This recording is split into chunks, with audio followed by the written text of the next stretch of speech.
Oh, we are here live. It's the Blathering. I'm Ken Napzok, and some of you might be watching later. I hope some of you are watching live on my YouTube channel or my Facebook page. I've had a lot of fun actually streaming things like Anytime with Ken and Alden every Friday, 11 a.m. Pacific, to the Facebook page and to the YouTube page, the Facebook page as well. I don't know. Of all the crazy changes that have happened in the fracturing of social media, and there has been a lot. Facebook, I'm not going to say it's one. In fact, I just saw a lot of the Zuckerberg clips up on the hill this week.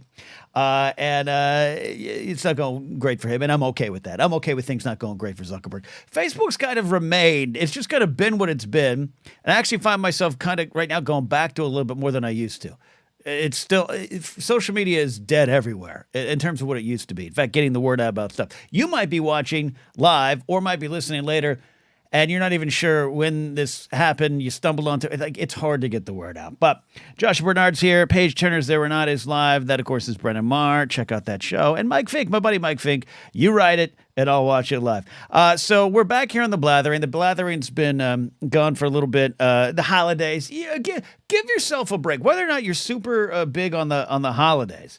Troy says we're live. I don't know what to do with my hands. I don't know what to do with my hands either. Did I do something wrong in the title of the episode? No, sometimes I do that. Sometimes I make a mistake and the people reference it and I don't know.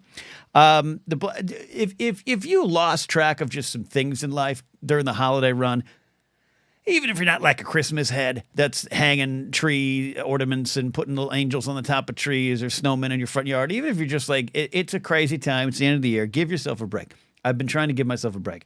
The Blathering kind of fell off. We're going to have a little bit of a beverage.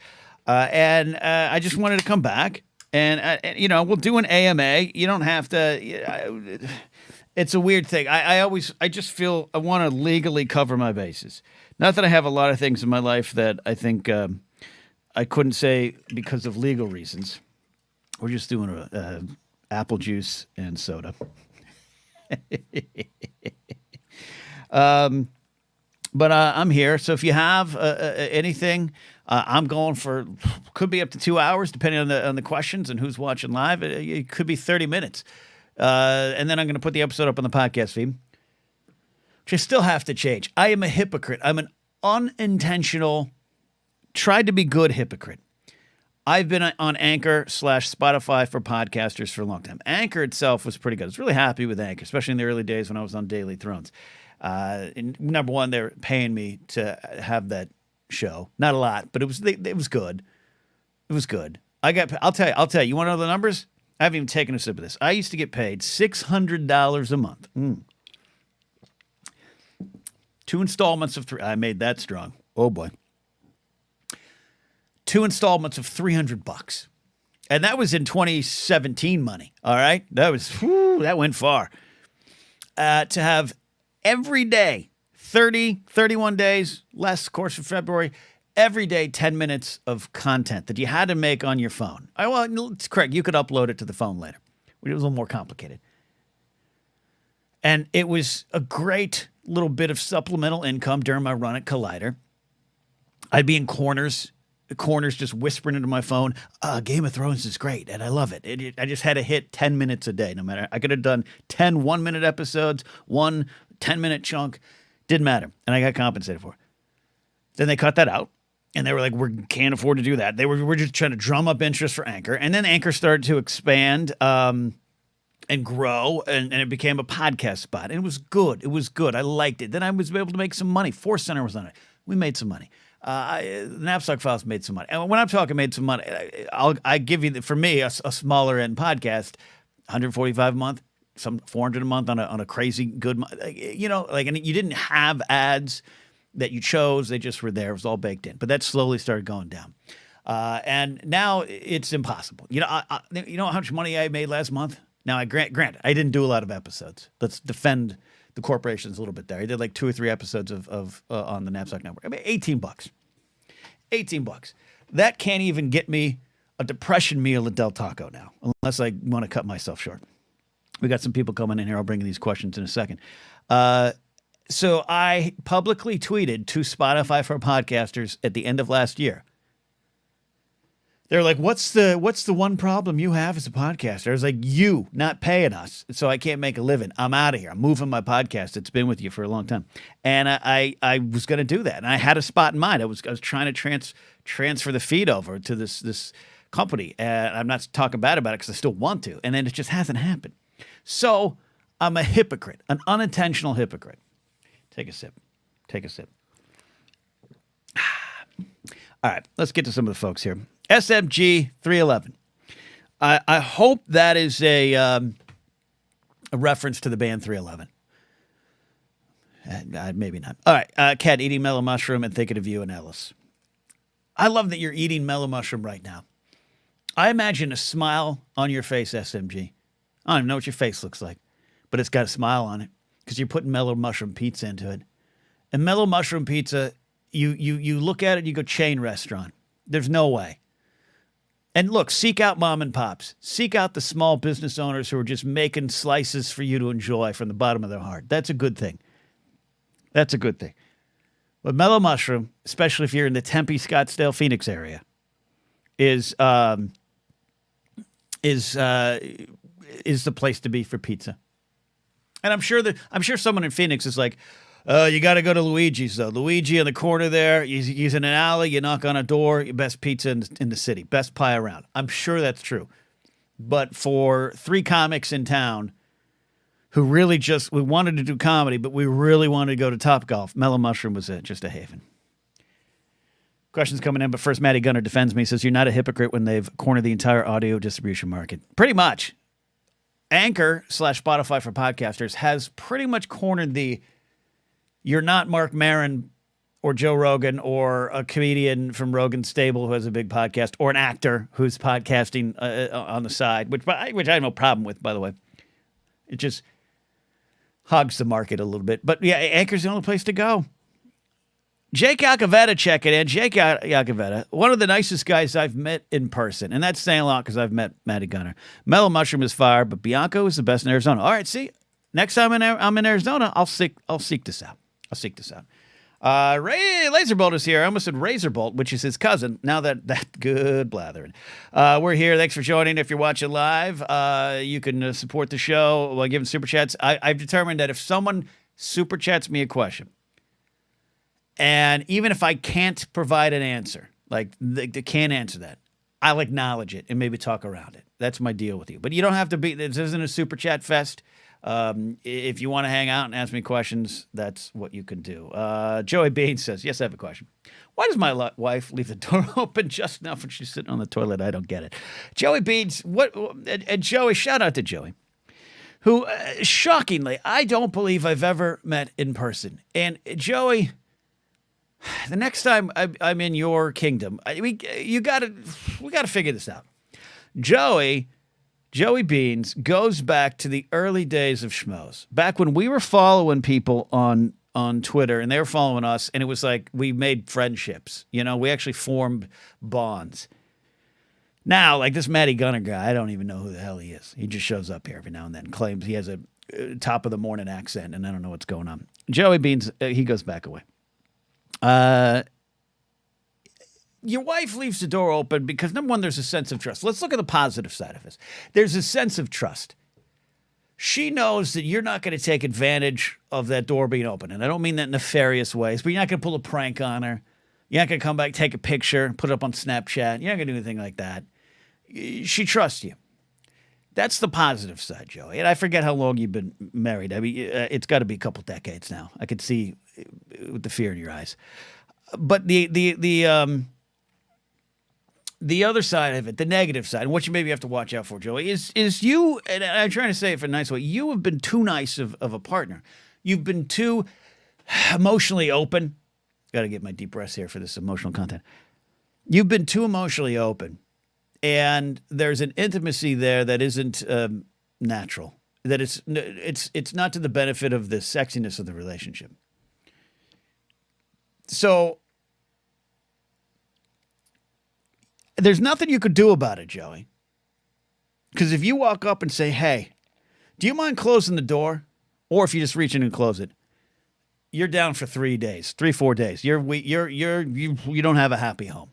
And you need to have a happy home, Joey. For the most part, I think you have. I've seen some of your tweets, though. So you maybe got to pull back. Quit being so emotionally available. Quit being a good, non-toxic man. A man that is comfortable and accepts the trust that is given to him and doesn't violate it. That might be the problem, Joey. You choose what side you fall on. Troy says, who has one of the greatest beards on YouTube photos. I know I'm releasing this as a podcast later just to keep the feed alive and kicking. Troy says, they finally opened 2 Top Golf locations near me. Haven't gone yet because it's expensive as beep. And he put a little emoji of fecal matter with eyes, which I think is hilarious. I like Mr. Hanky. It's one of the things I still enjoy about South Park. I don't watch South Park anymore, but I enjoy Mr. Hanky. And I enjoy fecal matter with eyeballs on it. Jake says, Maddie gives great hugs. I know this. I've hugged Maddie. Actually, I hugged him and said, please don't leave me. Please don't leave me here to die. Oh, Matt, and Maddie refutes this. Says, that's the guys on the other island that has the accent. We have no accents here. We got another question coming in. If you're watching live, you got questions, you hit me up here. All right. This is the time. I'm checking tweets. I also got tweets. I'm checking texts.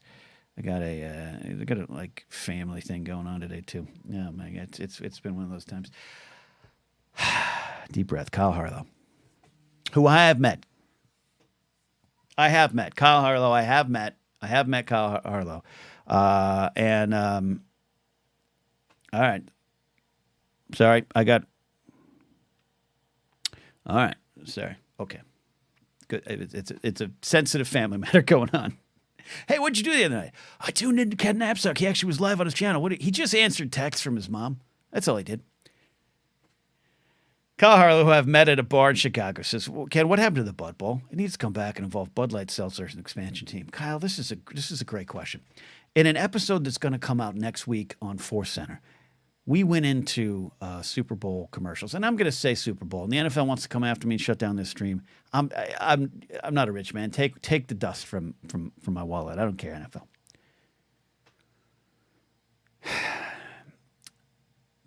The commercials at that big sporting event. I got scared and I backed off. The commercials need to recapture some of the glory. They need the Bud Bowl back. Of all the reboots and remakes that are going on in the world right now, the Bud Bowl is ripe for the comeback. It's ripe for the picking. And Kyle, this is a great idea. You should be working at an ad agency. You should be getting a copywriting job working at an ad agency, because I really like what you're saying. Bud Light Seltzer as an expansion team is genius. And maybe, because what was it? It was Bud Light versus Budweiser, right? It was the Bud Bowl. Maybe Budweiser has retired by this time, right? No one drinks regular beer. It's the calories. So Bud Light versus Bud Light Seltzer as a fancy new expansion team. And maybe you draft one of the players from Budweiser. Maybe he's on the expansion team, kind of like that veteran who, like Charlie Huff with the Marlins, the opening day pitcher for the Marlins in 1993. He was 59 when he was pitching for him, whatever it was.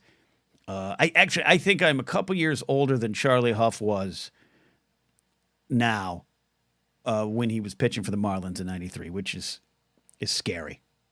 Scary. So I think we got a built-in storyline. Kyle, it's a great question. It's an absolute great question. We're off and running here. 14 minutes into this broadcast. It's the Blathering Live. You got a question for me? I'm going to answer it. If you think I won't answer it, I have no problem with you super chatting me right now. If you super chat me a question, I will at least acknowledge it. Then maybe, because I can't ignore it because there's been an exchange of currency. But I'm not. Am I pandering? Other people pander and they sleep at night just because I don't. Just because I don't sleep at night, because I don't play the algorithm game, because I don't do trailer reactions, and I don't have any problem with anyone doing trailer reactions. Buy a house from it. A lot of people I know have made smarter decisions than I playing the algorithm game. But this is me. Okay. Let's catch up here. SMG 311, who has not answered whether this is a reference to the band 311. Why haven't you answered that question? I'm asking you. Ken, would you rather see a scene of Anakin and Luke and Leia. Excuse me. Let me let Ron Burgundy that. Have you?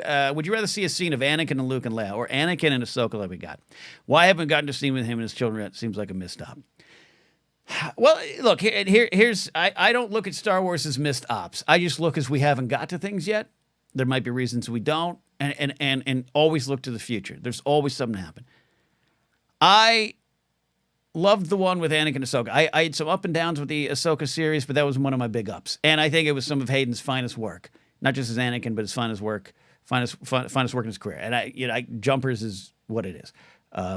This is the other one he did, Shattered Glass. Give Hayden some, he's a llama farmer, he's an outdoorsman, and he's good at doing what he does. And I think I'm very happy that Hayden got to come back and breathe some life into a performance of Anakin that got, and I was a part of that course for a lot of years of just saying, oh, it was bad. And I don't think it was bad. I think Revenge of the Sith, particularly, he was wonderful in. So, but I do want to see, I don't know if I want to see Anakin, Luke, and Leia. I don't know if we need to see that. I don't know if Force ghosts generally, historically, show up, and there could be, and you could, by the way, I don't think Anakin and Ahsoka was a Force ghost in the traditional sense. But if Anakin, the Force ghost, was to show up with Luke and Leia, Force ghosts don't really show up unless the person is in need. They show up when you need them most, right? That's kind of every time they're there, something's gone on where the characters need something, some guidance, some help, support, right? They can't do it for them. Force ghosts aren't there to fight their wars for them. That's why anyone who tells you, oh, the end of Red Skywalker should have had 19 Force ghosts helping Rey in the fight, nope, they should not have. That is not the way it should have gone. Force ghosts don't show up to fight your battles. They show up when you're in need. So if Luke and Leia are in need, and maybe that need's emotional, maybe it's some sort of, look, we need to reconcile with what happened. We're working through what happened. And that's the real need that they need to go forward, then I think a great thematic purpose for it. How you do it, if it's animation, it's a book, comic, I don't know. Live action, obviously a little tough right now. But I definitely like the idea. And the conversation I still want to see is Ahsoka and Luke. On Force Center, we call it the campfire conversation with Ahsoka and Luke, where they kind of share notes, so to speak. All right, I'm SMG 311, which I'm going to call you until you deny it. Matty Gunner's got a question. Jed Murrow checking in. One of the best people out there in the world. Second only maybe to Matty Gunner. Only because, Maddie's got that accent. If Jed Murrow started speaking in an English accent, she'd leap over Matty Gunner as the best person in the world. Puppy Bowl is everything. Don't forget the Puppy Bowl. If the halftime show, I like a lot of the halftime shows. I think they're fun spectacle. If you don't want to watch the halftime show, which this year's Usher, all right, maybe Usher ain't your jam, flip over to Puppy Bowl. Puppy Bowl is delightful. In a world full of pain and a world full of hate, check on the Puppy Bowl. Most memorable Super Bowl of your life, says Dylan Barry. Love that. Someone said Bud Light. Catching up questions. I see a super chat out there. I'm going to cry when I check it into. Dylan, love that question. And by the way, Dylan, in your profile picture, for those listening in audio, he's got a great profile picture. Almost looks like a wedding or a graduation or something. And he's got a great bow tie. I don't look good in bow ties. I can't pull them off. My buddy Matt Key pulls them off like a chimney sweep in Merry Old England, which is apparently the theme of the day. But Dylan, you pull it off. Most memorable Super Bowl of your life. As a Miami Dolphin fan who started rooting for the Dolphins when they played San Francisco in the 84 Super Bowl, which I believe would be January of 85, that's how I became a football fan. That's how I became a fan for the Dolphins. I wouldn't call that memorable. I call that a lifetime of pain. Most memorable? I don't go to a lot of Super Bowl parties anymore. I think this year I'm going to sit on Mark Ellis's lap and we're going to order some Domino's. Like that's it, right? I don't like watching sports in large groups. But in terms of It's the year, and I'm a Dolphin fan, obviously, so I root against the Patriots. But the year the Patriots were undefeated all the way through the playoffs to the Super Bowl, and they're taking on the Giants. This is the David Tyree catch year.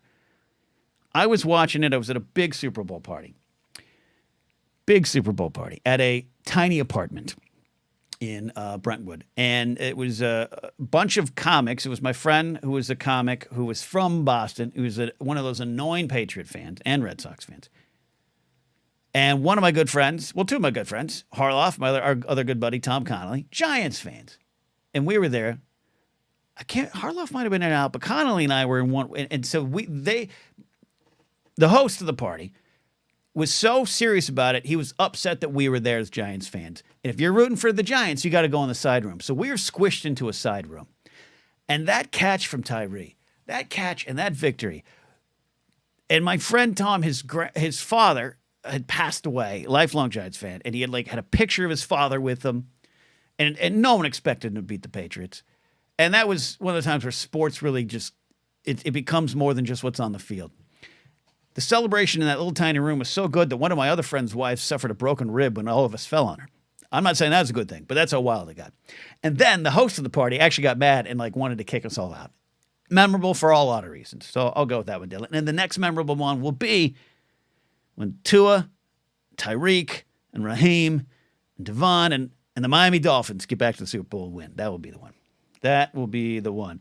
Troy, who is a channel member, says GC is number one. Who rounds up your top 5 favorite ball players? GC is Gary Carter. And I do want to come back to you, Maddie. If I forget it, Maddie, that question about the courses, I have to kind of remember that one there. But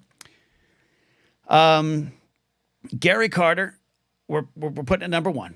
Number 2, Don Mattingly. This is tough. All time. It's hard for me not to say Derek Jeter. I love Jeter. I was there when Jeter came up in 95. Had a little base hit to left field, first major league hit. I watched him on opening day against Cleveland, hit that home run over the fence there. We didn't know there. I don't want to say just Yankees. I will say classically, I'll throw in a classic. Obviously, to watch him. It's hard. Willie Mays is the greatest of all time to me. I love Stan Musial. That I'll put Stan up there as well. I want to answer Mariano Rivera. I just want to do a murderer's row of Yankees, but I'll try to push past that. But Mariano Rivera, here's what I love. All right, Mariano goes on the list. Because Mariano Rivera retired as the greatest closer of all time. First ballot, Hall of Famer, across the board, no one voted against him. But I remember Mariano Rivera coming up in the Yankee system as a starting pitcher. He had one good start against the White Sox. I think in 95 he came up. But he didn't work, and it wasn't good. And I'm in that point in my career in a lot of ways where some stuff isn't working. And it doesn't mean I have to leave the game. I just have to do what I do best. And Mariano Rivera learned the cutter, and he figured out I'm not a starter. The Yankees were like, you're not a starter. And we're going to make you the best setup man in baseball, which they had him in 96, setting up an absolute creepy dude who we won't even mention anymore, who was the closer for the Yanks in 96. Then Rivera comes in. Then Rivera blows a game in the 97 playoffs against Cleveland that cost us a chance to move on, cost us a chance to repeat as World Series champs, but he doesn't. It never stopped him. And I sometimes, if I blow a game, I'm out for a season, mentally. And I look up to Rivera. So that's 4. All right, these are great questions. I'm going to catch up. More super chats coming in. You guys are awesome. I got them over here. Troy, and the 5th one, so I put Musial in there. God, this is really tough. There was a time when, I got to tell you, even when he was on the Red Sox, I liked Roger Clemens. I like good fireball pitchers, but Clemens, it's tough to answer that. All right, my number 5 favorite baseball player of all time, Mike Fitzgerald. Catcher for the Mets, Expos, and California Angels one season. He also played left field for them. I was a fan of Gary Carter. I wanted to be a major league catcher. Gary was my guy. Gary, in the trade from the Expos to the Mets, went to the Mets. Mike Fitzgerald, along with Floyd Yeomans and some other players, I think Hubie Brooks, went back to the Expos. And so I was obsessed with that as a kid. You had Gary, the superstar. Then you had this serviceman, kind of the serviceable, average player, Mike Fitzgerald, coming back. But I was fascinated by it. And Fitzgerald was I figured I want to be a player. I figured I could play like Fitzgerald. I wouldn't be, if I got to the major leagues, I wouldn't be a Gary Carter. I'd be a Mike Fitzgerald, the guy who starts 3-4 games a week, goes 1 for 4 with a double. And I got to see him play in 1989. I always say the one for 4 with a double story. I always said Mike Fitzgerald is always good for a 1-for-4 game, and that hit's usually a double, right? Which is not factually and statistically true, but I said that. And in 1989, I went to see the Dodgers and the Expos, and my now late Uncle Nick, I told him that because he was a baseball fan from years back. He hadn't watched as much, but he was happy to go to the game with me and my family. And I was like, I get to see Mike Fitzgerald tonight. He's so good. He always goes 1-for-4 with a double. Mike Fitzgerald that night went 1-for-4 with a double. The double came down the left field line where we're sitting. I didn't get it. I didn't get the ball, but the ball skipped into the stands and went near where we're sitting. And it was just one of those things. I was like, do I know baseball or what? It was magical. So those are my lists. By the way, the list will change tomorrow, Troy. And thank you for being a channel member. Channel members get to tune in live to 20 Minutes of Coffee. Andrew's saying, Andrew Hanks, who is, it turns out, this is a fact, Andrew Hanks is Tom Hanks's third cousin. Hey, Ken, don't always catch you live. Just wants to keep up the good work, good, bad, or otherwise. I love that. I'm assuming he's saying keep up the work no matter what's going around in my life. But maybe he could mean keep up the work even if it's bad, even if I'm doing bad. That's not what he means. All right, SMG's got an answer. It's my birthday, March 11th, but one of my all-time favorite bands. See, I knew it. Brian Jackson, Mr. McClunk is here. What's up? They have llamas in Canada. You learn something new every day. Someone fact check me, and as I catch up with the comments, maybe you guys have answered it. Hayden Christensen, I do believe, is a llama farmer. I think, but it could be another animal. Could be alpacas. I don't know. But he at one point, that's what he was doing when he wasn't acting, and I love that. It's a reminder that we're all many things. I'm facing that right now. I'll be honest with you. I got to pick up some work right now, and I, fingers crossed, hope I'm close on some things. But it's like part-time supplemental work, and it's tough for a creative to think, well, this is what I got. I'm not creative anymore because I'm doing this, and that's not true. I did a day job for 17 years that I didn't like, but might have to go back to it. Who knows?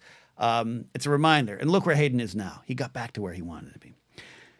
Jake, with a generous super chat, Yakavetta, took me only 17 years to learn to say his name right. I remember, before I get to this question, it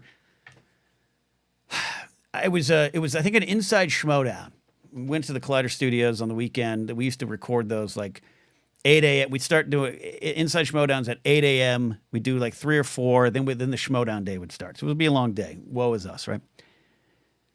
And I'm sitting with Emma Fife, one of my favorites. And Emma's like, oh, we got to say thanks to this guy. And I was like, Jake Lakova Ita. And she's like, it's Yakavetta. I was like, Lakoveta. You're close. And it took me like 10 minutes. So the problem is, Jake, for years, I knew, or at least that first year, I knew that if I saw your name, it was Jake Yakavetta. And maybe I'm pronouncing some of the syllables slightly different, but I'm in the ballpark, right, Jake?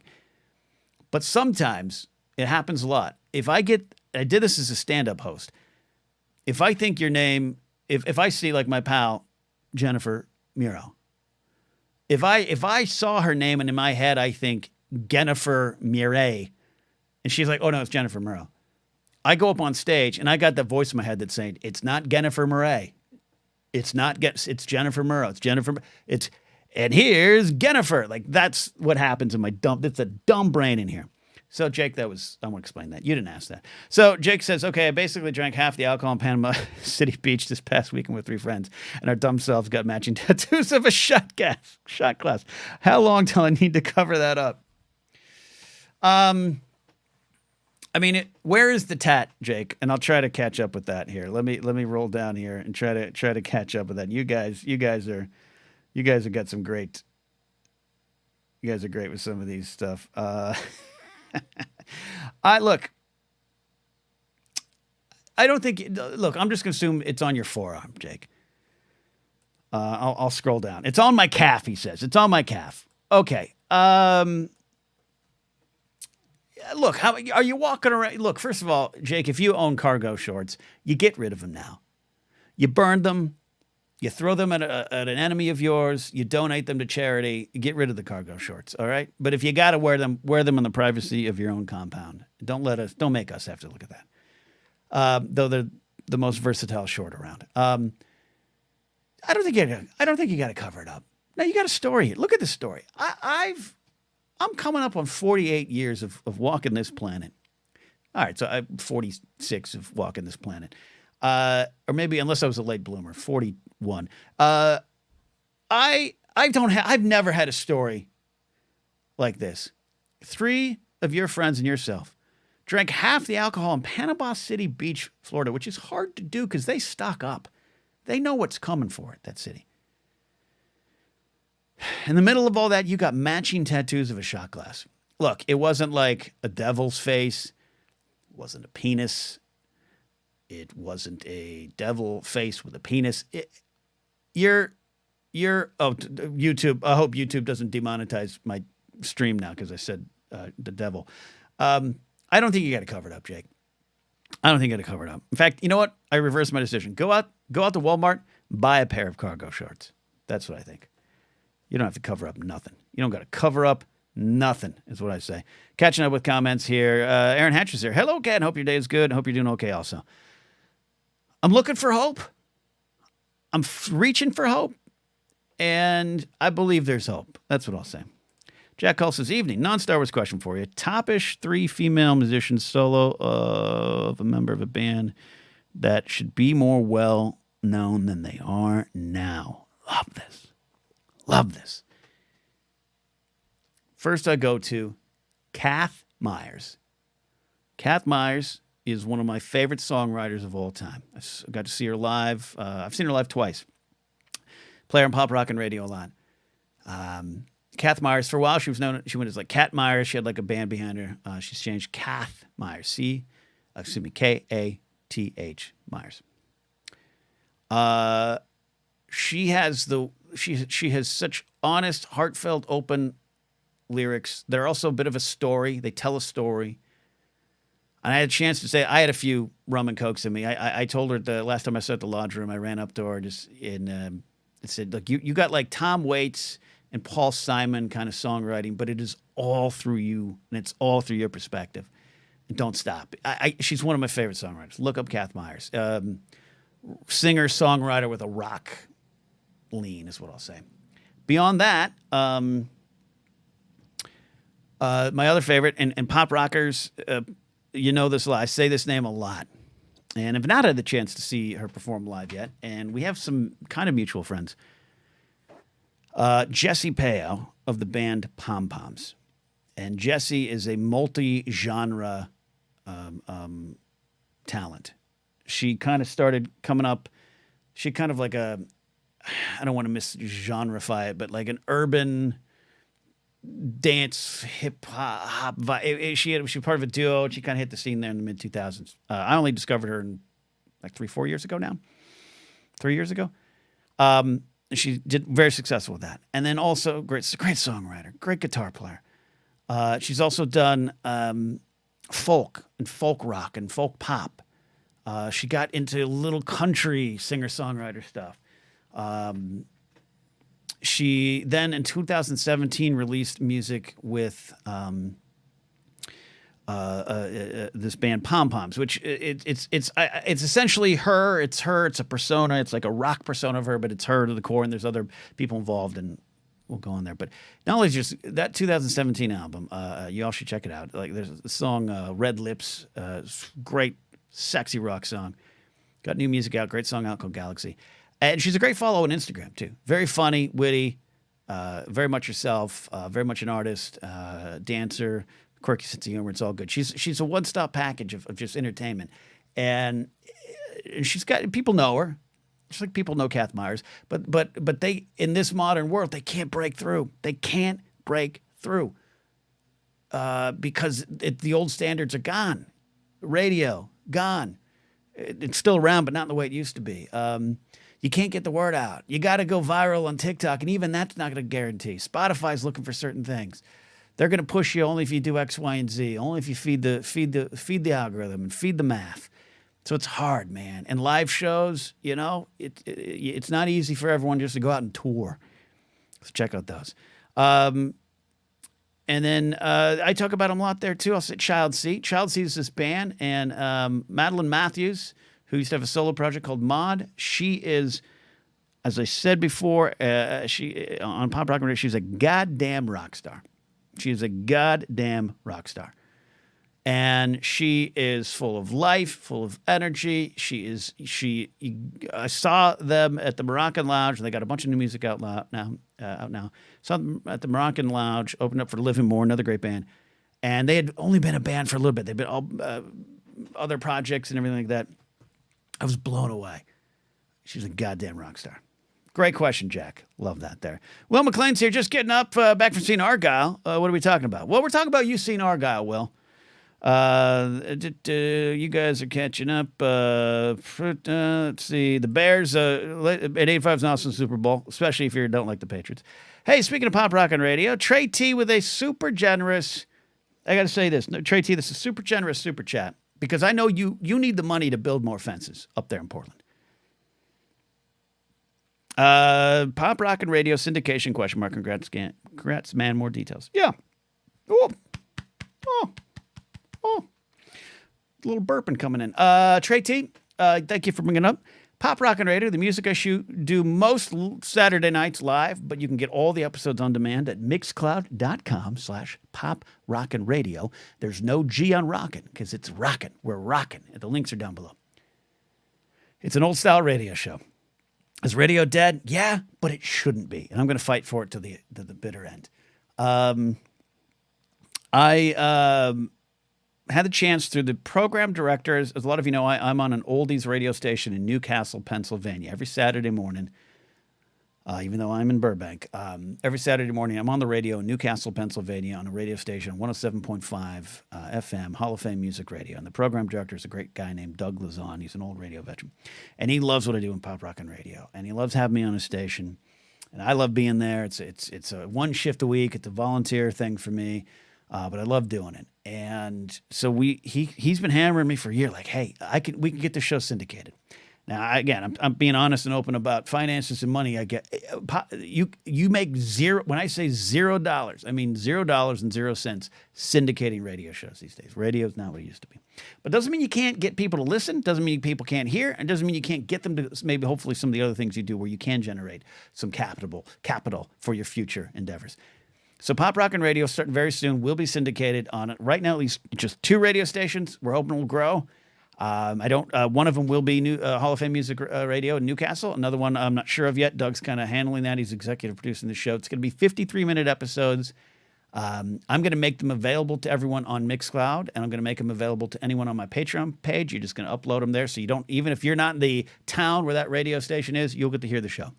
I'm very excited about it. Very excited about it. Maddie, hold on to your question, all right? Don't let me forget. Tully's here. Tully Quinn says, never got your music critic thoughts on the last Beatles song. Did you like Now and Then? I did. And I'm someone who is prepared to have as many nuanced conversations as I can about AI. And AI has become this umbrella term. And I think it's important that we don't all immediately fight back against AI without fully understanding it, or trying to, because I don't fully understand everything about it. I'm not an expert, but I've gone from AI pout, thumbs down bad to, hey, where can it help us? Where can it actually help us as humans?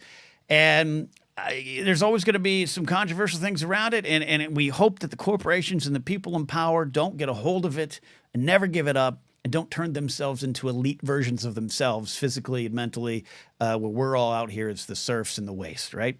The comic Lazarus, if any of you are familiar with the comic Lazarus, that's so close to being a reality, it's scary. And a lot of it has to do with that kind of stuff, where these kind of powers get into the wrong hands and the divide grows. Forget the middle class being gone just in terms of economics, just in terms of status and who we are as people. So I want to put that out there as a caveat because I've been drinking. That said, the ability to take that program, much like Peter Jackson did with his doc on Apple Music, separate the vocals, rebuild the vocals, repair them, make it into something.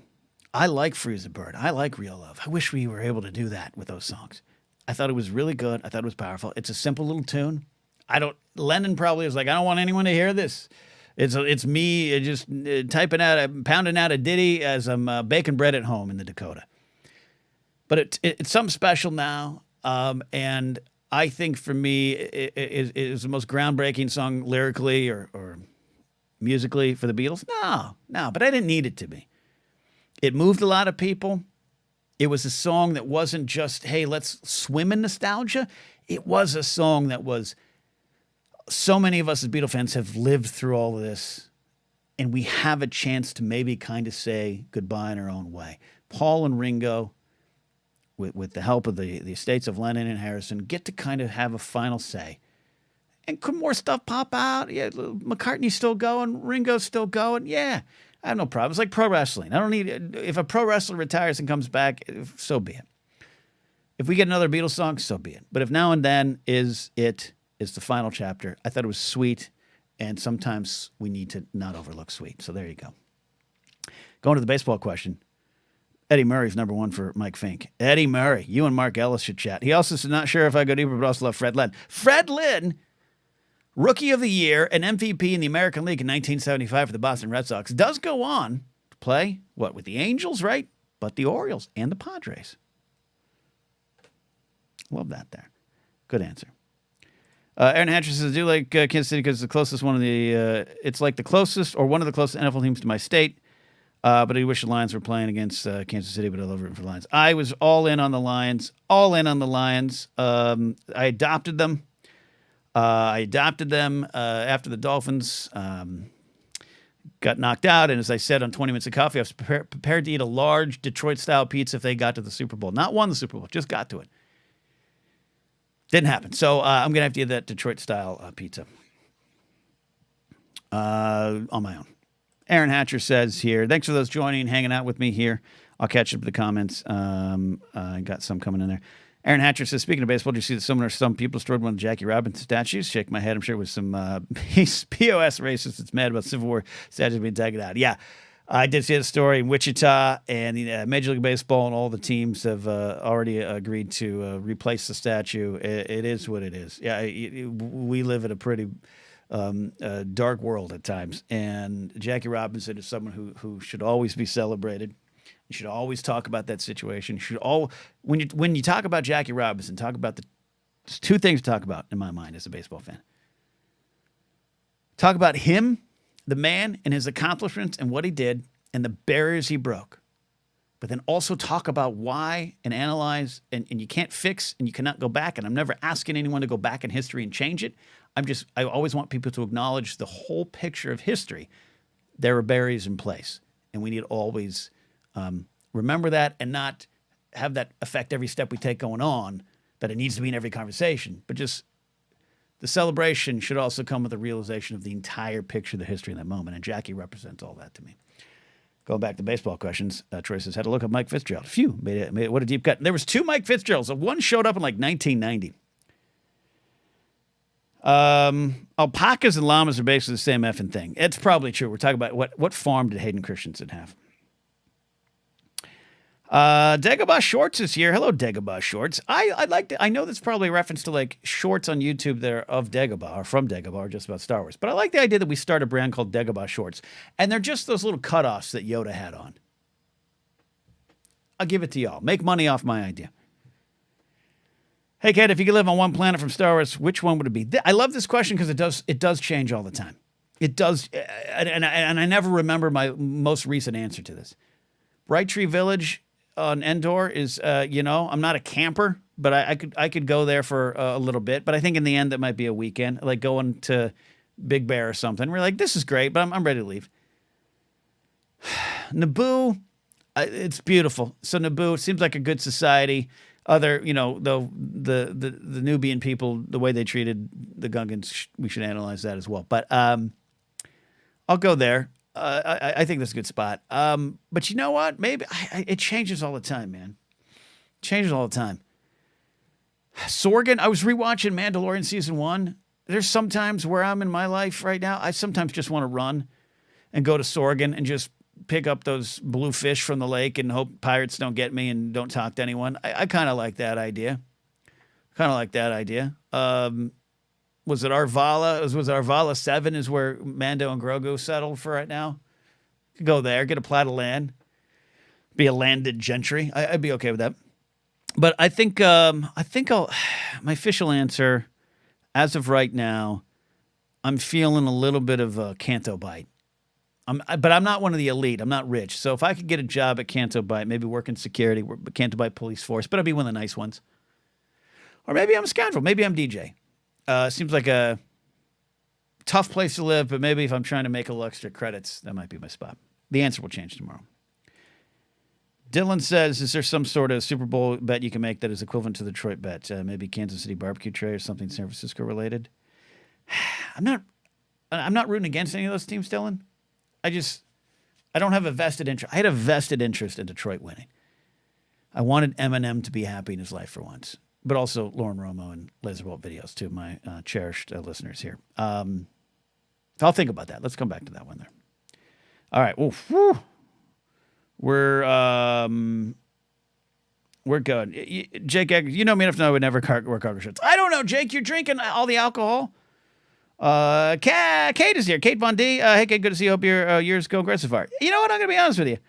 It's not. But that's okay. John Smith is here. Again, if you thought about applying for Vince McMahon's job. I don't want Vince's job. I don't want to be anywhere near the Fed right now until they sort everything out. And I don't think I could. I have a lot of thoughts on Vince McMahon. None of them really good. But I understand his place in history. And one thing I'll say, he was obsessed, for better or worse, with his family business there. And I don't have that in me. But I do love wrestling still. All right. My co-host who will be on here tomorrow, 11 a.m., live on this channel for 2 more weeks. And then we're moving Anytime fully to the Anytime channel. So get ready for that. And we're making some changes. I'm going to be doing the news a little bit. We're talking about. I don't want to give away too much. All right. First of all, Alden, thanks for the super chat. But let's be honest. I owe you money right now. Top 4 restaurants you need to visit with Alden from Anytime with Ken and Alden. I love the promotion there. And shout out to Laserbolt using a GFA glass now. Top 4 restaurants you need to visit with Alden. Well, we've been to Smokehouse. So that's one. So anytime Alden comes on. But then it's not so much a restaurant as it's kind of a bar, performance venue, but also a restaurant. We'll go to the McKittrick in New York. Great spot. My buddy, Georgie, who's an old school Schmoes fan, Georgie McCann, he took me to McKittrick once. Me, Georgie, Alicia Malone, some other folks. Matt Brown was there. Ephraim Guzman were there. Went to McKittrick, and it was wonderful. It's not quite speakeasy, but it kind of is. So that's two on the list. Then we got to go, because you didn't specify top 4 restaurants I need to visit with you all. Doesn't mean that when you come to LA. But assuming I'll stay local. I'll say if you're coming to Burbank, I don't know if you've earned Wood Ranch yet. I just don't know if you've earned Wood Ranch yet. But we will go to Don Cuco's, which is my chain Mexican restaurant of choice in town. And that's where I hold court. I hold court at Don Cuco's. So we'll go there. So that's 3. And then number 4 restaurant that we need to go to. Thinking. Because I'd love to say something like Musso and Frank, but I haven't been there. I'm waiting to get to Musso and Frank. We've done Smokehouse. I got it. Del Taco. We'll dine in. Super chat from Troy says, Dagobah Shorts. We keep the swamp ass away. Troy, you should host the show. What am I doing on here? Please just give me an executive producer credit on the shorts. Dagobah Shorts, we keep the swamp ass away. You know Yoda was like, hot my crotch is, was he's walking around that planet during the summertime. I know in the winter got a little cold there. That's great. Oh, Jack. That means a lot. You rock, dude. That is all. That's wonderful. Thank you. You don't even ask a question. There we go. Casa Vega and Sherman Oaks. I've been to Casa Vega a few times. It's a great location, and it's historic. I like historic locations for restaurants. Tarantino loves it. Shot some of Once Upon a Time there. The food wasn't as good as I wanted it to be, but it was good. Yeah, that starts a long way from her. See, now I'm so behind in the comments, I don't even know what you're referring to. A lot of you are saying you got your GPA shot glasses and glasses out. I don't drink anymore. Sober since my birthday back in September. Jack, I was going to cheers you with my drink, but how about with my soda here that's non-alcoholic? Cheers, Jack, for making a decision that's good for you there, and I really respect that.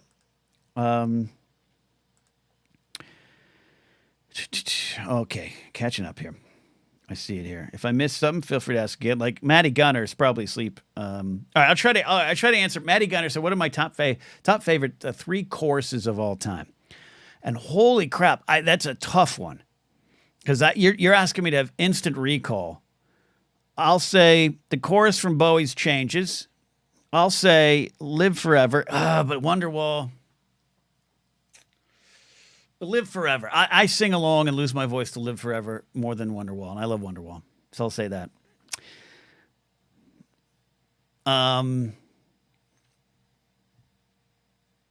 Does Hey Jude over and over count as a chorus? I'm trying. This is a good question. I have to come back to that. I have to think. I don't have that recall like I used to. You guys toss some ideas in there. Maybe I'll pull them. I'm trying to go with something like Liz Phair Supernova. You're a human supernova. That I love that one. In fact, when I was at the Liz Phair concert, Liz Phair show it with a Wiltern. Me, Darina, Frank the editor, and Brian Tiller from the band The Moonagers. And we were in the back. We were in the back row of the Wiltern, which was great because Darina and I, we're dancers, so we were getting up. And I had sat back down. And the show was over. It was Liz Phair's 30th anniversary of Exile in Guyville. She did Exile in Guyville, track 1 to the final track, and she bows and walks off stage. Comes back out for an encore. Grabs her electric guitar, and boom, they go into Supernova. I jumped out of it. It was like a high bar stool type of chair. I jumped out of it and started clapping. Like, remember that meme of Brendan Fraser trying to clap, and we all made fun of it and everything? That was me. I was so happy. And I was like, yeah, Supernova. So I might do Supernova. Just going to personal stuff there. But that's, and thanks for those who supported GPA back in the day and have the glasses there. I still have mine.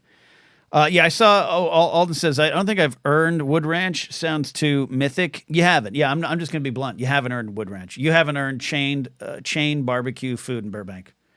But you will. You'll get there. You'll get there. I only go to Wood Ranch with a few people. Only a few people. The rolls at Wood Ranch are infused with crack. They're addicting. Bread is, let's be honest, but the cheese toast at Smokehouse and the garlic rolls at Wood Ranch, yeah, you don't even have to compare them. Nightfall Productions, a.k.a. Adam Knight. Adam Knight, one of my favorites out there in the world. In fact, I encourage you to go back a little bit here on the YouTube side. And I think I put it up as a podcast. I can't remember. I should have. If I didn't, that was stupid of me. Maybe I will. Go listen to the interview Adam Knight did. It's the first Blathering Conversations. In fact, I didn't have the name down. I called it Blathervations, which I mocked myself and changed almost immediately. They're not all winners. But the winner is that interview. It's a great conversation between two men of a certain age who have changed and are trying to change and trying to get better and dealing with it. And I love that conversation. So Adam Knight asks me here. Thanks for those who are joining and hanging out with me here live, both on YouTube and my Facebook page. Okay, hardest hitting question off the top of my dome. I thought you were going to say off the top rope. Burgers or tacos? This has changed over the years. A good burger is a good burger, right? If you're going to give me a choice, I don't think she's in chat anymore. But my pal Jen Murrow, we hang out often. If she was like, "Hey, you want to stop on by, bring the dogs. You want to stop by my house? I'm going to have burgers." I'd be like, "Great. What time? Sunday, 3:00? Yeah. I'd give her that answer. Yeah. But if she was like, "Hey, you want to come over to the house, bring the dogs? I'm going to have tacos. I'm cooking tacos." I'm there. If she said 3, I'll be there at 2:45. Tacos are just the best. They've look. I love deli sandwiches. It's hard to turn down 7-Eleven pizza.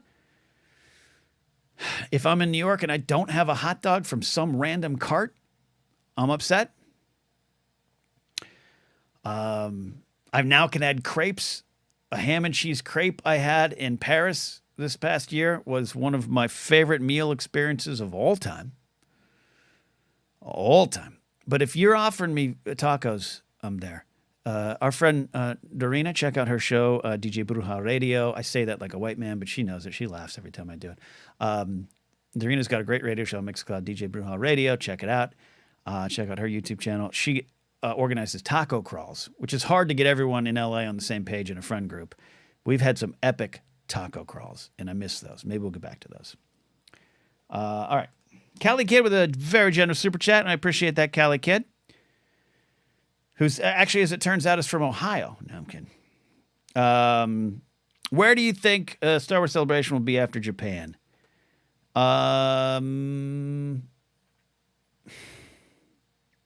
I hope Anaheim, because it makes my life a lot easier. I have a feeling Orlando. No, actually, take it back.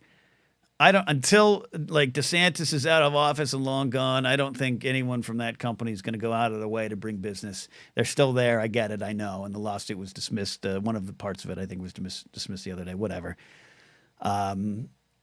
What remains is heat. They got heat in terms of pro wrestling. They got real locker room heat between them, Disney and Florida, I think. Doesn't mean they're pulling up stakes on a lot of things. So don't read too into that. I don't even mean that to be super political. I think Anaheim, but Excel Center was, I had fun there. I don't think Excel Center was perfect for the event, but it was a great time. Loved my time out there. But I think Anaheim. Because if they all do the alternating year thing, it'll be 2027. You'd be back home. Be back home. Taco, says Laserbowl Videos. Wonderwall's my number one played track on Last FM in college. God bless you. It's also on the podcast side, says Adam Knight. You know what? I know why I can trust Adam on this. He listens to it every night before he falls asleep. He told me that. Coming up, some of the questions here. I'll get back to SMG's question 2. Top 3 courses for me, at least right now. Tonight by Sunset Neon. Ooh, Don't Cry Out. Oh my God, Don't Cry Out by Shiny Toy Guns.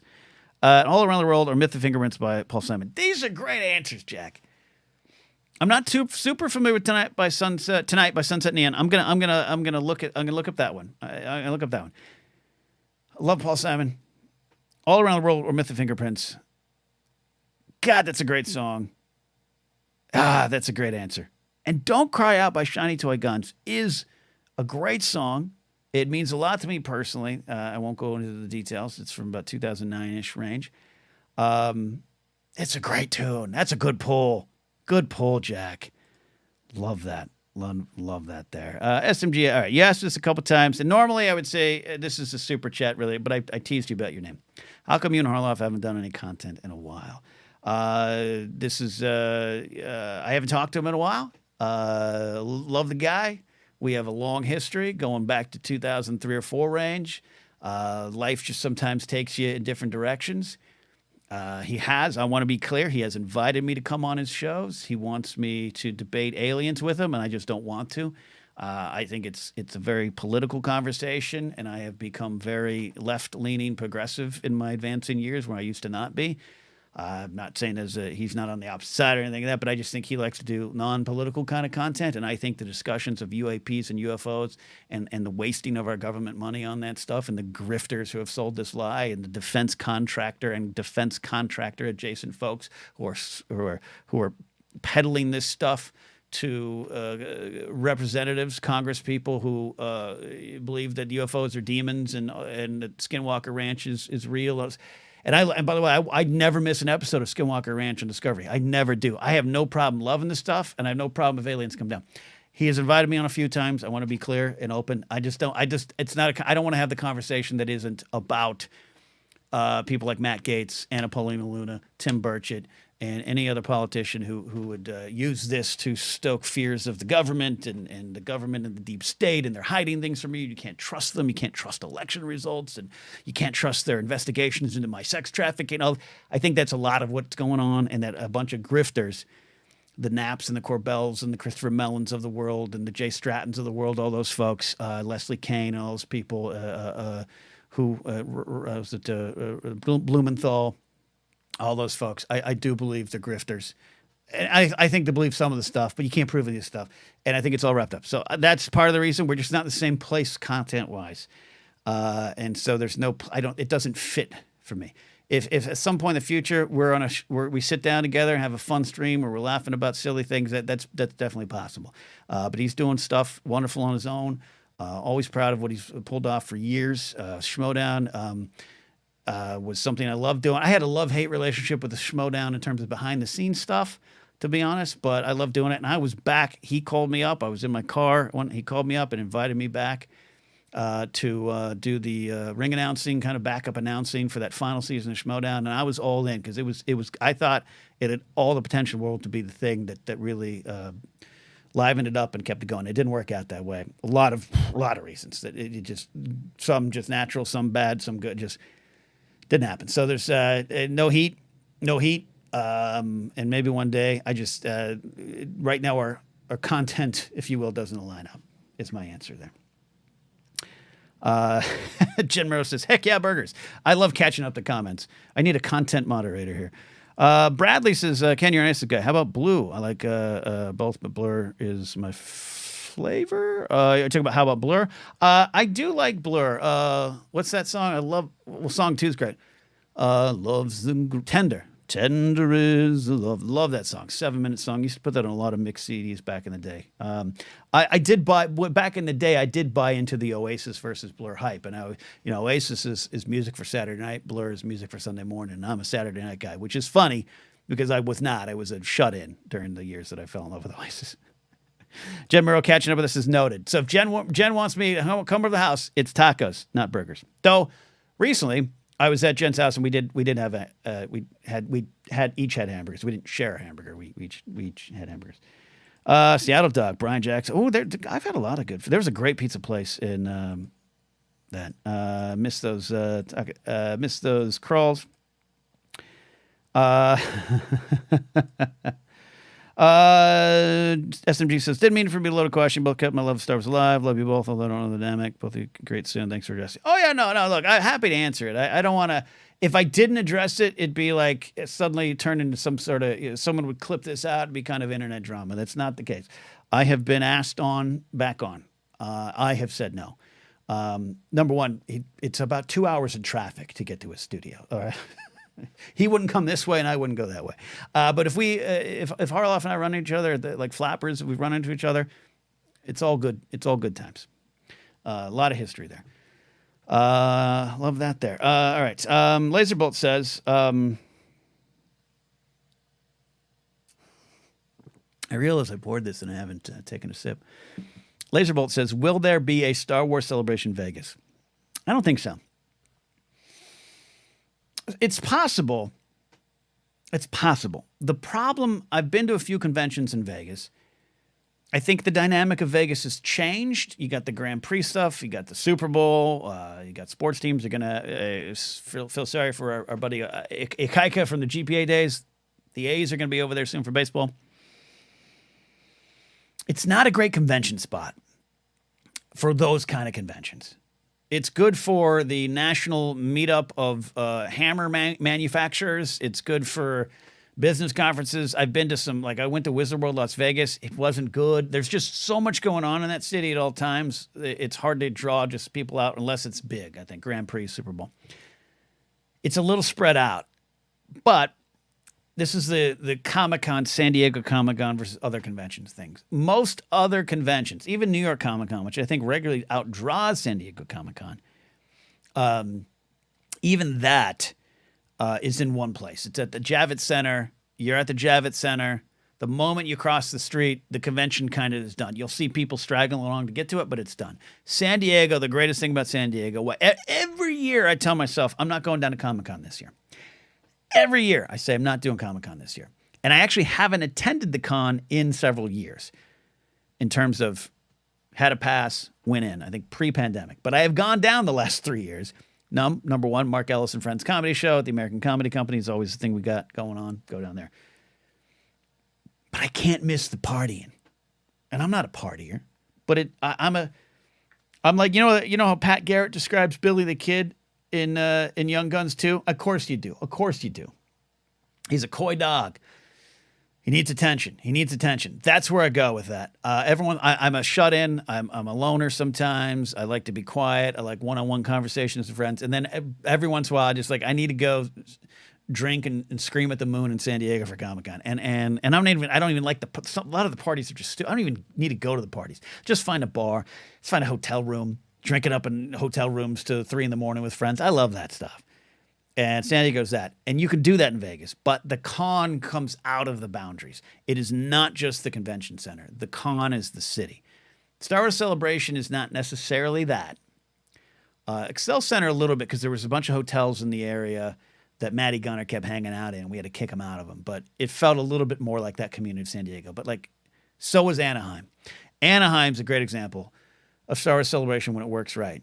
Orlando was a little bit too spread out for me when I was there in 2017. Yeah, I had to catch an Uber to get back to the hotel.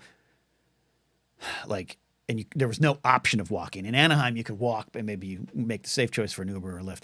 But Anaheim is great. The convention center's there, and it's over, and then you're all in hotels in the area, and you're all at the Marriott or the Hilton, catching COVID and all those things, and you're all there, and it feels. I love Anaheim 2022 is one of my favorite conventions. Anaheim 2015, one of my favorite conventions for all time. So love that stuff.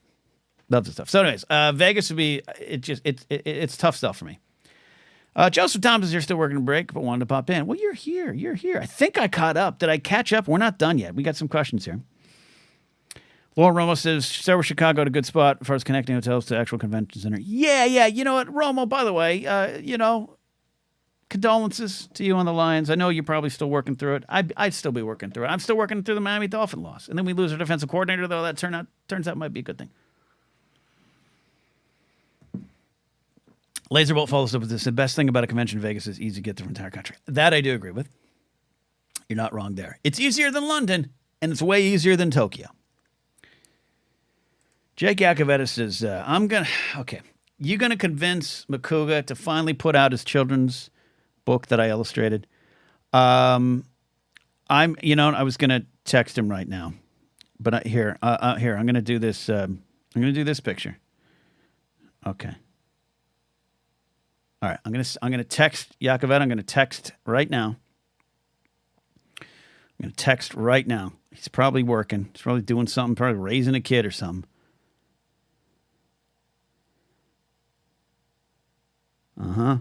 This is grip video. You're steamy type on audio. You're like, why is he not talking? I'll put a commercial break here. Okay. I texted him, Jake. All right. Lauren Ramos says, Star Wars Chicago was a good spot for connecting hotels to actual convention. 2019 Chicago was a good convention. We did get snowed in, and I'm glad I did. This thing right here, this is my 501st Belgium unit honorary induction plaque that I wouldn't have gotten if I had flown out the day I was planning to. We all got snowed in. It wasn't the snow. It was the backlog. It was a mess. I called it. I'm normally not one of those complainers. Life happens. I don't want to yell at customer service or people working the front desk, all that stuff. We'll deal with it. No one's dead. Flight got delayed on Sunday, and they were like, we got another flight for you Thursday. Do you mind staying in Chicago 5 extra days? I paid for my own flight back. But that's how life throws you a lemon. You get inducted to the 501st. Ran into Chris from the Belgium 501st, and they're the ones that build like that Falcon, and they do a lot of the prop making that shows up at conventions. Anyways, Chicago, as spread out as the convention was, because Joseph and I stayed in 2 hotels. We actually did a hotel switch. We were, I forget why we switched. I'll tell you why Joseph and I switched hotels. I'll tell you why. We loved our first hotel. It was a great hotel. We were sharing a room, cutting down costs. Both of us were there for Force Center. We had a live show at the bar. We were there for convention. And that live show at the bar is where I met Alden Diaz for the first time. And sometimes you can't go back and change your life. It happens, and you just got to move forward with it. And then the Schmodown was there, the big Schmodown event, which was great. 1,000 people at a sold-out famous theater. It was one of these hip hotels, Like everyone's trained there to be hip. They check on you in. They're hip. And I felt like not hip. And then it had like a downstairs, like help yourself. It's a yogurt bar. It's a gluten-free. You want some It was great. We met Alex and Molly Damon there and some of their friends. It was the first night in town. It was great. We checked into our room though. And Joseph and I have known each other now 10 years. Even back then it was like 6 or 7. We're friends. We're very non-toxic men. We're very open with our emotions. We're good. Good friends. But the bathroom door didn't have a door. It just had a slide. One of those hotels that have the sliding door, like a barn door. And I'm not kidding. If I'm lying, I'm dying. It was this wide. No privacy. None at all.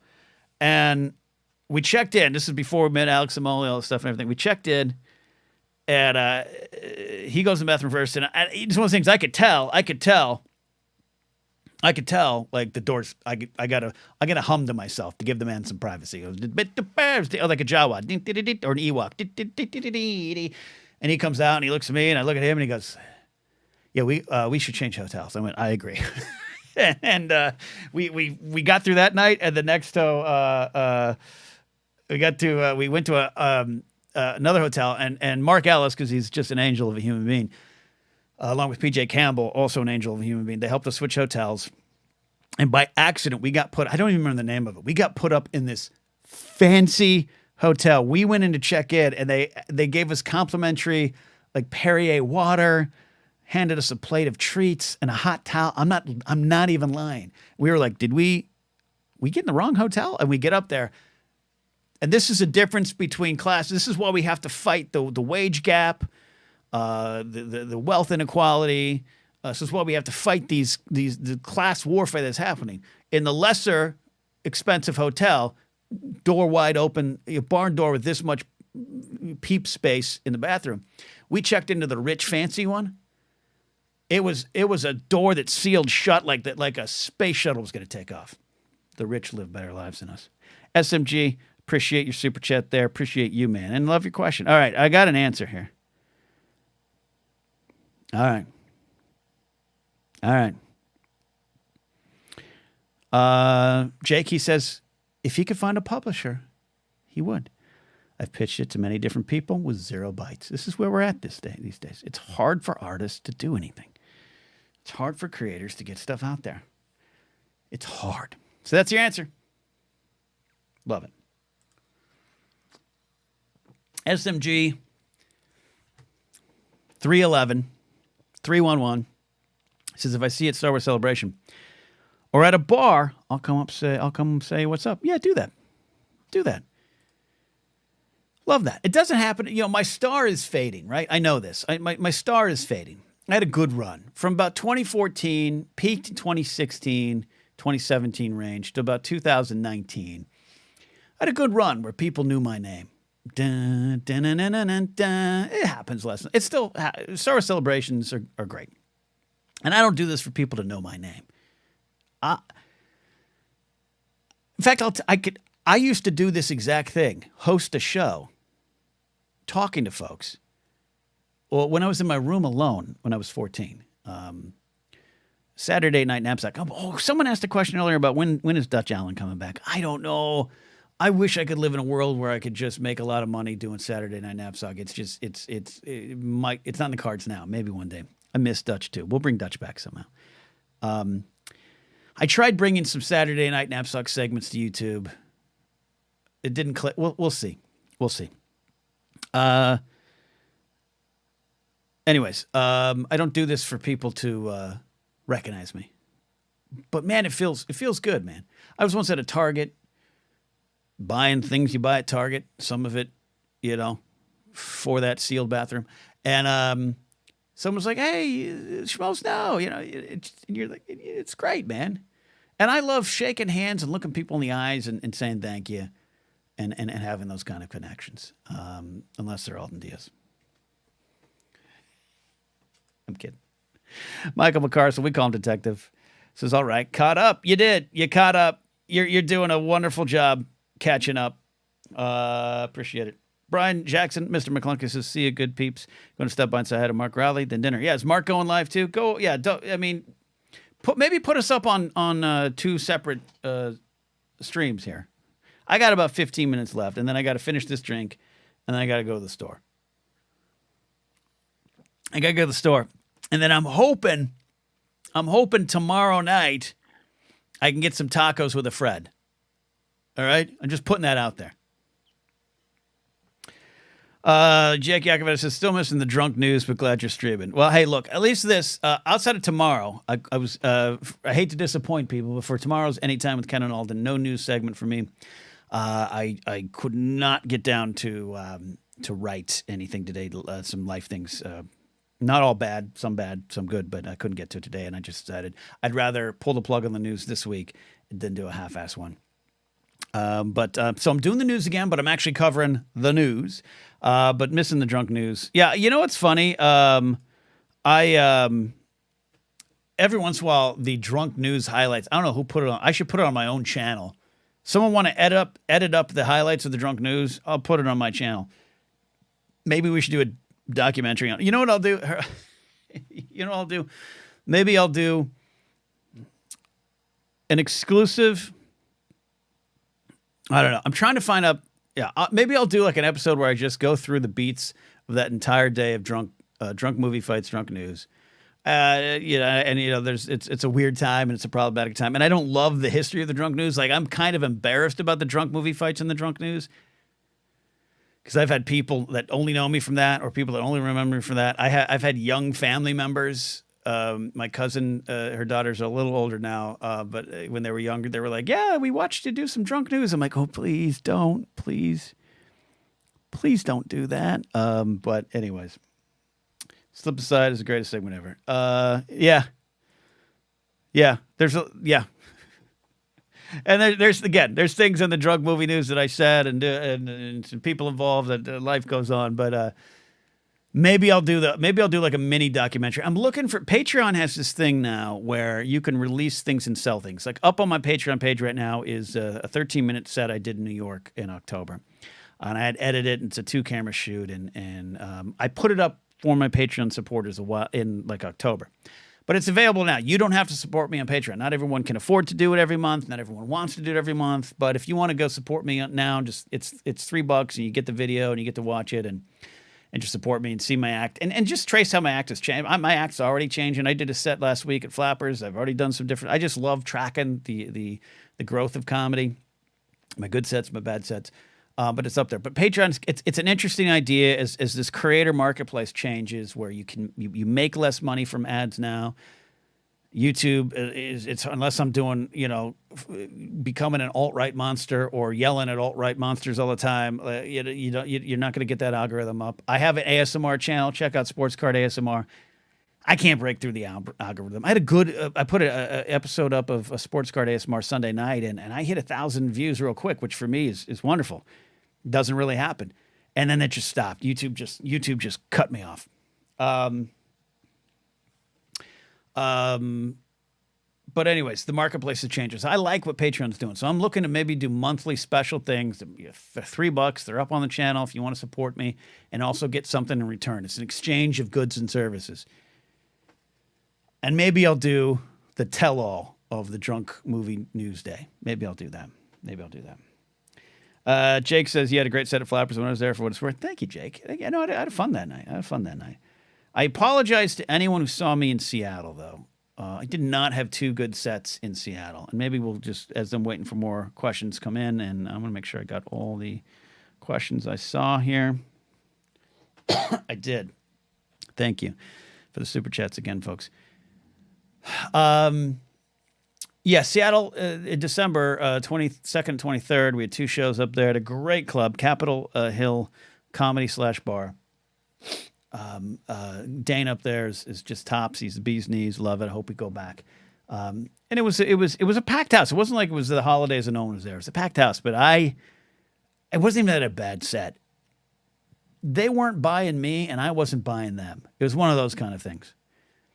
I just did not connect with the audience that night. And it wasn't that I messed up and said things that weren't funny. I got some giggles here and there. I had a new bit I tried that I really liked. It's about true crime. And, It's a pro-feminist bit about why women actually watch true crime, and I loved it, and I got that off the ground. It was great, but it was bad. So I apologize. If you were in Seattle and you're watching me or listening later or watching later, and you saw me in Seattle this past December with the great Lisa Wallen was great.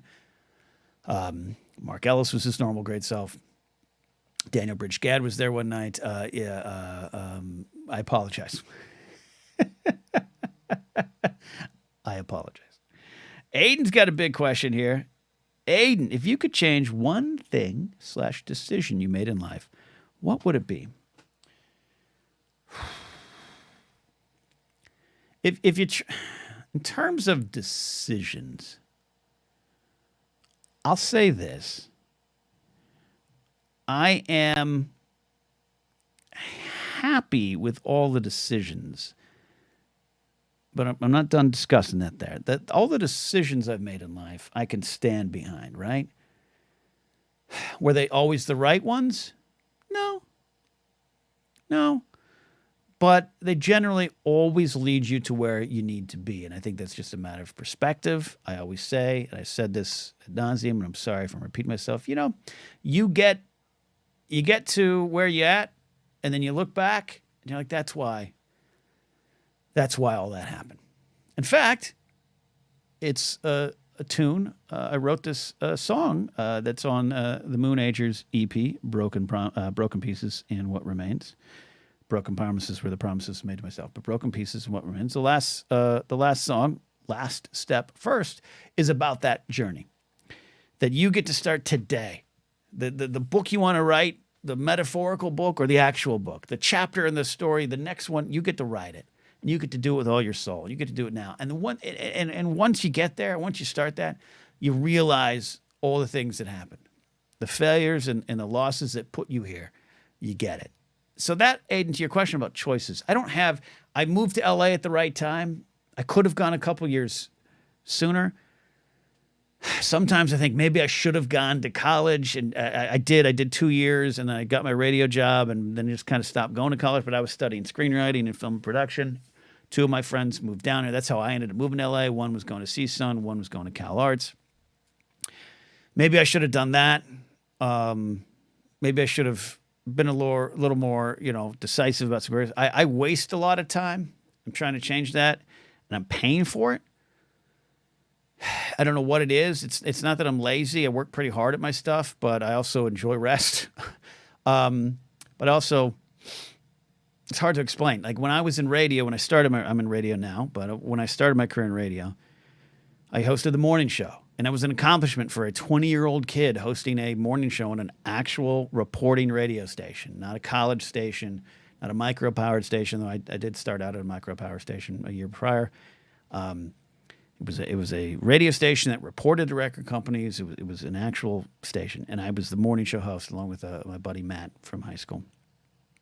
And at 20 years, were we the best? No, but it was an accomplishment. My radio shift ended at 10. If I had to do a commercial spot, I write and then record a commercial spot, maybe 11:30. And then that was it. I didn't go home and write bits. I didn't go home and try to become a stand-up comic sooner. I didn't go write. I would write screenplays and stuff like that. I thought that was in my future. And here I'll answer your question directly. I did pick up the guitar, and I learned a few chords, a G and an E. And I wish I stuck through that. And I was learning on my own. I wish I went and took some lessons. I wish I went to learn to understand music and all that kind of stuff, because then it would help. I'm writing songs, but I write lyrics. Brian Tiller and Sean Arnold write the songs for the Moonagers. That's maybe one decision. Would I have been a rock star? No. But I lack sometimes the 360, 24 hours a day, 365-day dedication to everything I'm doing. And sometimes I think I've not arrived in terms of success and fame, and this is it, and I've made it. But I punch out, and I stop. So I would leave my radio shift at 10 a.m., 11 a.m. at the latest, mostly, because I'm chit-chatting with friends. And I'd go home, and I'd play SimCity 2000 or the TIE Fighter game. I'd play tennis with a friend. I didn't go to college. I didn't continue my college education. I didn't master my craft as a writer or start doing stand up. I just went home, kicked around until I had to wake up at 5 in the morning to go back to my show. And that's the kind of thing I would have liked to have changed about myself and learn guitar. Hayden, great question. Troy says, I'm looking forward to the Boston show. If y'all need tips where to go or not, I got them. Oh, did that get announced or did I tease it accidentally? Oops, it might be in Boston in early April. JMB says, I'm happy with my decisions as results give me. Yeah. Hey, my buddy Scott's here. Sorry, there's another. I'm going to bring this up comment by Aiden. 3 chords and the truth is all you really need. You're 75% there. Thanks for answering. That's a great comment, Aiden. 3 chords and the truth. That's all I want out of my music, too. My buddy Scott is here. I feel the same, man. You make the best choices based on circumstances at the moment. I wouldn't change a thing right or wrong. Yeah. And Scott's one of those dudes. Scott, I miss you, too. I'm going to use, and you're watching on Facebook. You're one of the only humans watching on Facebook, and I love you for it. Scott and his wife, Samba, 2 of my favorites. And I said, life, that's life, man. Just fucking takes you to different spots. And Scott's, Scott's a good cat in this town, and it's hard to find good people in this town. Scott's one of them. So, Scott, I hope you're doing well. We got to catch up. I know we texted recently. But, yeah, I think you're right. You can't change it. You can't change it. But you can. I think you can look back and go, it's not that here's what you should have done. Like, as if I had, if I had stayed here and done that, I wouldn't have met this person, and that person would have inspired me to do that. And I didn't. I always say, like, there's part of me that thinks I should have never left Screen Junkies to go to Collider. But if I didn't do that, I wouldn't be where I am right now with Grace, with 2 dogs now and a 3rd dog, Ratsy, rest in peace. And a life that, even though right now I got struggles going. We all got struggles, we all got things going on, man. I need work. I need things to work. But we got each other, right? And that wouldn't have happened if I made another decision. So that's why, Aiden, it's a tough question to answer. Scott says, "Miss you, man." Yeah. Well, yeah. Scott, we'll figure this out. Text me. We got even if it's just meet at Del Taco. Regarding Boston, no official dates, but you and Ellis have both mentioned it, I'm pretty sure. Yes. Boston. Finally getting to Boston. Boston, you're my home. Bum, bum, bum, bum, bum. Yep, I've never been to Boston. I'm looking forward to going. Early April. What's the weather like? Do I have to bring a sweater? The game is the game. Time to play the game. SMG says, crazy thing to change media in general. I've been advertising for many years. Agencies, the other times over. Media in all forms seems like shadow of our former self these days. It's, without getting it back, you guys have been super generous tonight, and it really means a lot. Really means a lot. I got it. It's frightening. It's not just about the changes going on in media, and there's a lot of things behind it. Some are natural progressions of things. Things change, I understand why maybe being a newspaper man might not be as financially rewarding as it was in 1940. Like, I get it. It's not that. There was just another round of layoffs at Fandom Entertainment, the company that bought the Screen Junkies brand years ago. And a lot of folks were affected. And one of them, and I better be honest, I don't know him super well. I've been around him, but Eric Goldman, very nice guy, tweeted out he got laid off. And I paraphrase, but he tweeted out, after 18 years of this being my full-time job and this being covering movies and TV and pop culture as an actual journalist, right? Someone who will not post something unless he's got 2 sources confirmed and is a thoughtful guy in a business that's full of loudness. Again, I wasn't never known or been super close with Eric, but we worked together. I was for a while in like 2019. I was working the TriCaster for Screen Junkies. I was going back, and he was there, real nice guy. And he tweeted out something about after 18 years of making this being my full time job, I've the layoffs have found me again. I'm paraphrasing, and the tone of his tweet was that it isn't just he lost a job, he has lost a career. That's what's happening right now.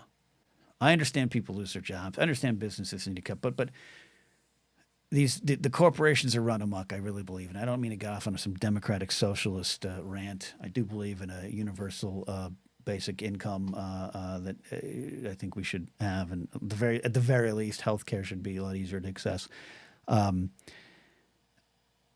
It's not to get into all that, but and it's not just about CEOs and their bonuses and CEO and their yearly salaries. Like I don't care. I don't care that Bob Iger makes millions upon millions of dollars a year. I don't need to live in a world where I care about how many yachts Bob Iger makes. But I do care about it when a company consistently says we're doing bad. We better cut the staff that's making our project. We got to right size our company.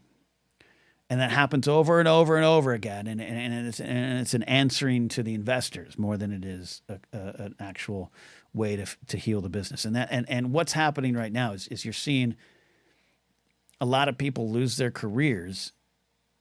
It's not a job. There's no other place to go. And you might say, "Look, I don't care. I don't care. Become a become a plumber, right?" Like, yes. And by the way, I wish maybe that's the decision I should have made. I should have become a plumber or a tradesman. I don't have the skills for it. I've seen myself with a hammer. I'm not good at it. I'm okay talking into microphones. I'm not good with a hammer. And you all here are being supportive, but I don't. Maybe I'm preemptively being defensive that people would not care that someone from the movie news journalist world is losing their career. But you should, because this is going to start happening in a lot of spots. Do we always need plumbers? Yes. But as corporations grow more and more powerful, and the Republicans just put some more corporate tax cuts into play recently this week, and the economy is doing better. The economy is doing better. We are better in a lot of ways. And check, it's not when someone complains about inflation, check about what they're complaining about. That story that came out that it finally came out like last year, that years ago now there's punishments for that the egg industry, all the big eggers got together and jammed up the prices and claimed pandemic and claimed this. I think actually it was before the pandemic. Someone fact check me on that. So the buzzword of inflation does not take in the whole story. That these corporate powers, the people looking for unlimited power and unlimited profit, are doing this. And I'm a left-leaning. I used to be a Republican. I voted for Bush. I voted for McCain. Voted for Romney. I'm not that person anymore. I would never. I'm not doing that again. But it does not mean that the left is perfect. I just choose to stand by the side of the folks that stand by the communities and people that are fighting for their very survival, right? Queer community, trans community, all that stuff. I choose the side that chooses life, right? That side. And then you get into the abortion issue and someone's going to throw back in my face. No, I choose the side of healthcare and abortion being a healthcare issue, abortion being an economic issue, not just a birth control issue. Let's leave that for any time. The show with Ken and Nolan. What's happening in the movie journalist world will affect everyone else. It will absolutely. We have nowhere to go. The unemployment's down. First of all, no one's asked me. No one's asked me if I'm working or not. Right? No one. No. I guess they go from EDD offices or whatever. I don't know how they get those numbers. I believe it. I believe we're better from a corporate sense. Investors are probably reporting things are better.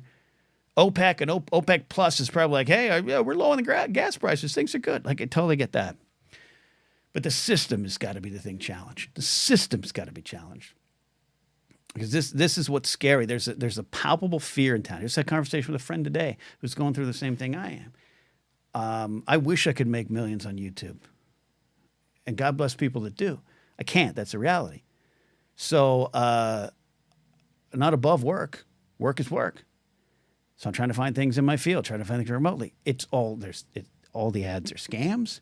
All the jobs you sign up for are not actually what you think they like. I signed up for a remote job. I applied for. It wasn't. It was an absolute just scam in sense of it's not work. I'm not above like delivering food with Uber Eats and stuff, but you can't make money off of that. You got to do it for 12 hours a day for 7 days a week just to put half a meal on your table, and that's what's got to be addressed. Now I just sound like a drunk ranting. Right. Jake says, preach. Jake says, don't apologize for siding with human rights. Yeah. And that's because I changed. Okay. I changed. My perspective on the world changed. And I'm not asking out you, no one out there in the audience listening to me now live or later. If you don't fully agree with Democratic platforms or you have different thoughts on the border safety or taxes, we're on the same side of just life. That's not the problem. But we all know we all have seen the last few years of what it just is, right?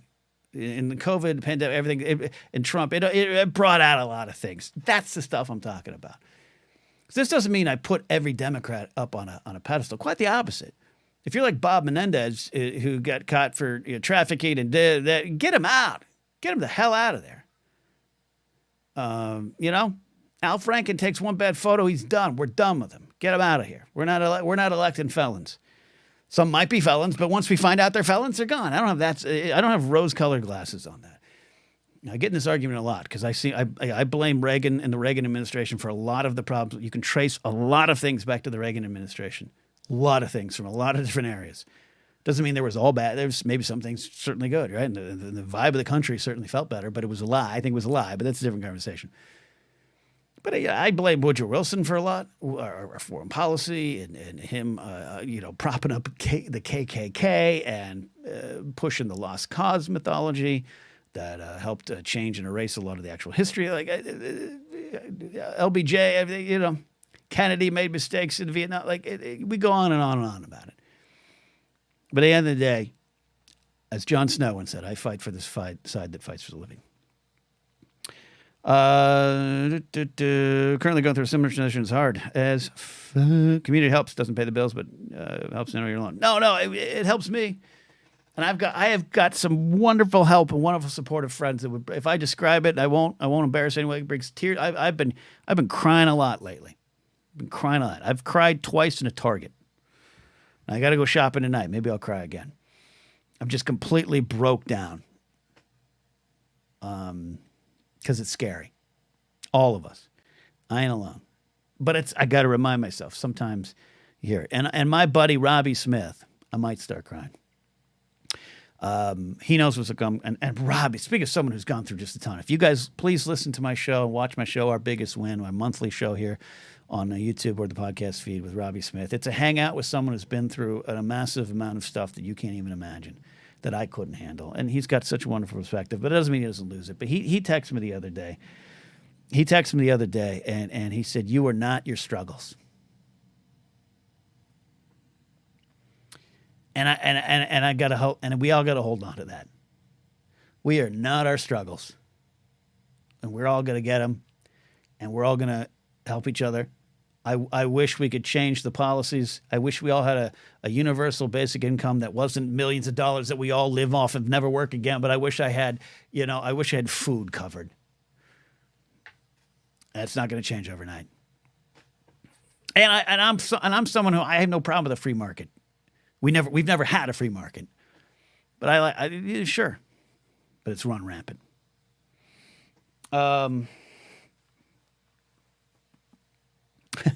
Troy, I love your comment. Claudia Dolph's here, by the way, someone who's got a lot of stuff going on and has been fighting through. Same hearts to you, Claudia. I'm probably definitely going to cry in a Target for the third time this week. I've had to go to different Targets. Let me tell you something. I've had to go to different Targets because I keep crying in every Target. Because I'm using the last remaining credit on my Target card to get food that I'm fortunate to have, by the way. And I'm buying pot pies in Target crying because I'm overwhelmed by life. And I'm not alone. We are all not our struggles. And we're going to push through that. I got to start drinking. That's what I've been doing. I got to go shopping soon. This fucker. Mark, you probably not watch. Mark doesn't watch these shows, by the way. He does what he does at parties. He shows up, he waves, and he leaves. Mark says, "Here's $10. Give me my Theragun back. It better not smell weird this time." Thank you, sir. The list of what I owe you just keeps going. Speaking of community, and by the way, Claudia, if you're still watching live, give me a hell yeah, like I'm Steve Austin. I've had chronic back problem. Our buddy Claudia Dolph has just had some major surgery and has had just a lot of things. So all the love to Claudia for recovery. I think Claudia is walking around in like she got like a cane and a wheelchair like Professor X. It's really impressive, quite frankly. And we're hoping for Claudia to pull through in the sense of getting back to her life. So I say that because I have this bad back, and it went out 3 weeks ago. Hi, Claudia. There you go. My back went out 3 weeks ago, and last year I got some doctors to look at it, and they were like, "You need surgery, but we don't think that would fix it." And it's the most invasive of the surgeries, and blah blah blah blah blah. I'll tell the story. So bad I couldn't walk. Right. And I'm not joking. Like I could not get up.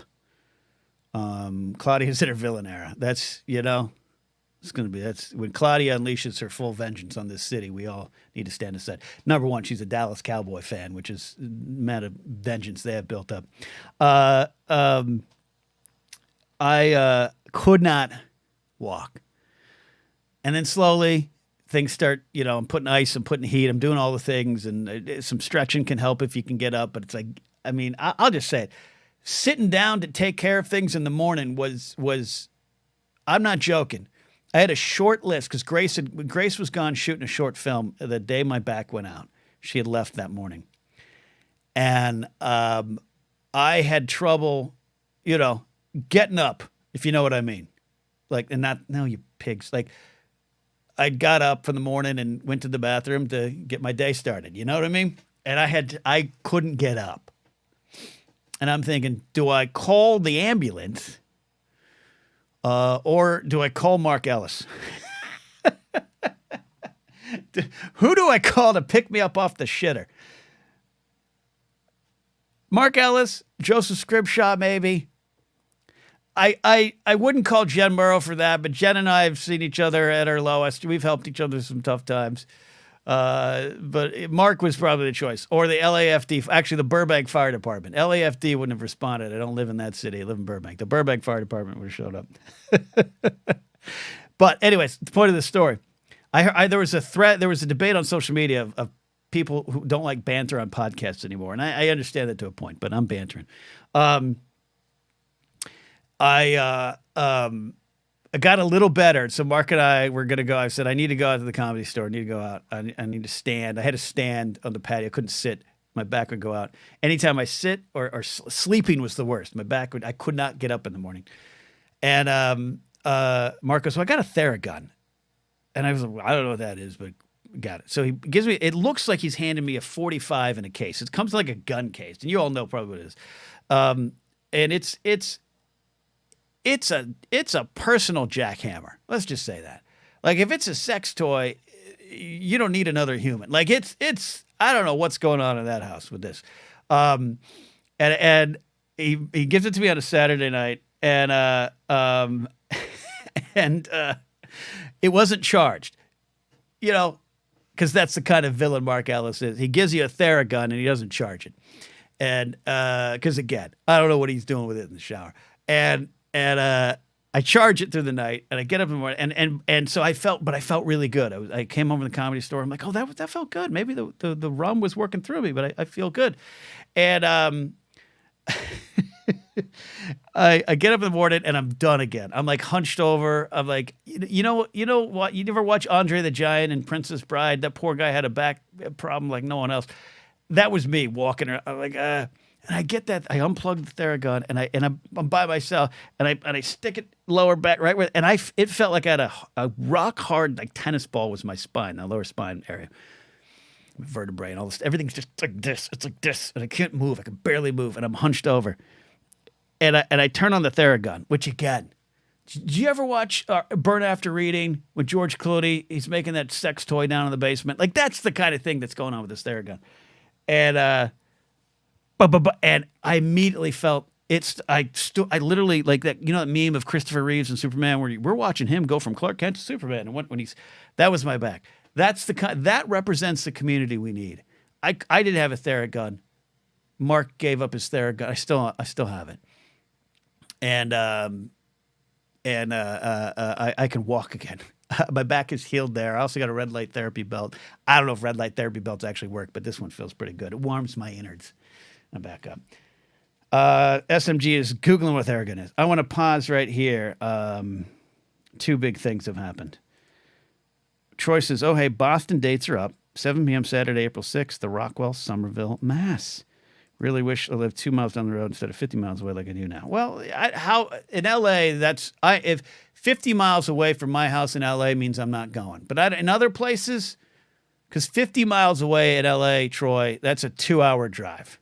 Maybe 2.5, depending on the time of day. So I understand if you can't make it. But Troy, I'd love to see you. I'm going to grab your beard. But I also want to highlight this from Nate, JW Baseman. This is too generous. I'm going to have to give some to an orphanage. Love you, buddy. Central Coast Strong. Nate, I really appreciate you, and you've been just a great soul over the years. It's all. I'm gonna cry in a Target again. I'm gonna cry. I was doing this to hang out with some folks. I was doing this to relaunch the Blathering, so that I could hang out with you all. That's just too much, but it's a great thing. Great thing. God damn it. Yeah, and we're all learning that Claudia is a proud Cowboys fan. Yeah, Claudia, I was just watching highlights of Leon Lett again. Especially that Thanksgiving game against the Dolphins. Oh man, you gotta hate that. Oh boy, Claudia. Claudia, when you're up and running, I want a taco crawl. But we're gonna have to do a Geek Arena. I know you texted me about a private karaoke show, which sounds more dirtier than it is. A private karaoke and taco party is what we need to do at the old Dolph house there. Jake says, Claudia, I know I was in Texas when the world's gross even. Oh, that's right. There you go. JMB, the struggle's real. I don't know what I can say or do. I know that's not what you're asking, but I hope this helps in some small way for the next burrito, whatever. Oh, man. You're making me uncomfortable, and I love you all.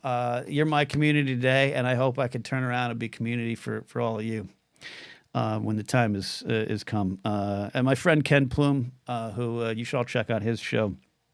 Open Chat and Force 5. Ken's one of the podcast originals, and I play Fortnite with him all the time. And he said this, and this is the world we live in now. As the gap grows between the powerful and the powerless, and we're all right now down here in the powerless, which doesn't mean that we are, or that's who we are, but we're all struggling down here. We can't get that. We're all just helping each other down here. My friend Matt Key and I, who's one of the sweetest souls in the world, speaking of tacos, we love tacos and burritos. Matt Key and I have known each other since 2006. I lived in a different part of town, had a different job. He had a different job, different relationships, everything. Now he's happily married to one of my favorite people in the world, Brittany, and I've got Grace, and it's just, it's 20 years of friendship. We always take turns when one of us, we know when the call goes out. We always say, I need tacos. And what that means is I don't have money to eat, or my car insurance bill is $2,000, and I just need, help. And so what one of it will, and there's been times when I had the security job and I had a 3-piece suit and a tie and I looked like an idiot, but I had enough of a salary, and other times where he's the one. And lately it's been him. I owe him like several tacos. And we just, he's not buying me a car or a speedboat or buying me insulin. He would if he needed to. We just meet up and one of us gets the check. And that's just been 20 years of that kind of support for each other. And we always, and you know, you just like I am now. You do the thing where you're like, I'm so sorry, man. I'm so sorry. I can get the next one, and he'll say, no, man, it's tacos. It's tacos. I got you tacos.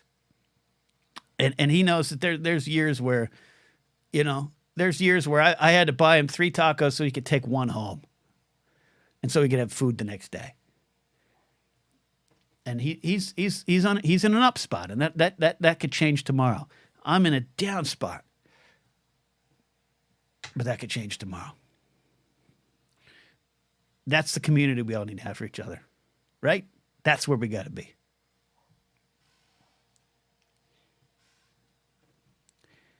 I didn't mean to get serious today. I got about. I told Grace we'd be rolling about 7. Oh man, I've really messed up, haven't I? I really messed up. I went too long. Yeah, and that's what it's about, community. Thank you all. JMB says, I moved somewhere where I can't find good tacos. I'm sure they're around. I just can't find them. Good Indian, Nepalese food. Well, I want to try Nepalese food. Lots of great Chinese, too, and, of course, Japanese. Yeah, tacos are key. JW Bassman, Nate, who's first rate, says, been really wishing Slow had a Del Taco. Okay, but hold on. So the Slow, for those that don't know, Nate has been a long-time supporter of a lot of things I do, and just myself personally. He lives in the neck of the woods that I grew up in after I moved up from Orange County at 7 to Central Coast of California. The first ever Del Taco that I ever went to was up there. It used to be in Pismo Beach by the shopping center below the Nazarene Church that I went to for a while there. That was, are you telling me that Del Taco's gone? You telling me the Central Coast is Del Taco-less?